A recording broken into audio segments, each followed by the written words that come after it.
Hey guys, today I'm going to show you a very quick video. It's going to show you how to change your cabin filter on your 2015 Mercedes Benz GLA 250. Let's get started. As you can see, you don't have to remove the panel underneath the dashboard because it's only half the size. And right in the back, it gives access to the cabin filter right here. You're going to have to reach up and pull down on two release tabs on both sides of the doors.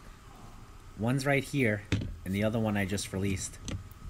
It has the two tabs in the front that are the ones that lock it in, right here and right here. And then the back just slides in, I'll show you later. Then you're going to want to reach up with your fingers. It's kind of difficult because it's tight. But if you reach up a little bit, you'll be able to grab the filter and pull it down. Once it pops down a little bit, you'll be able to grab it and just slide it right out. Now, you'll see on the right side there's a slant on it. That's the side that has to go towards the passenger side of the car. And the top has the plastic piece on it right there. Now when you go to reinstall it, you're going to want to put the corner in first and then push it towards the driver's side and then get it up into the housing. It'll go right in once you get it.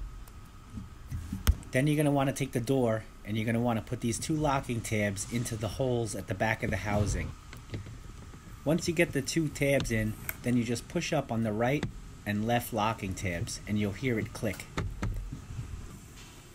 Once you're done, just double check it and make sure it's all sealed. And that's it. You're all done. Anyone can do this job. It's very simple. You don't need any tools at all. Check out the Instagram page for more Mercedes Benz content and please subscribe. Thank you.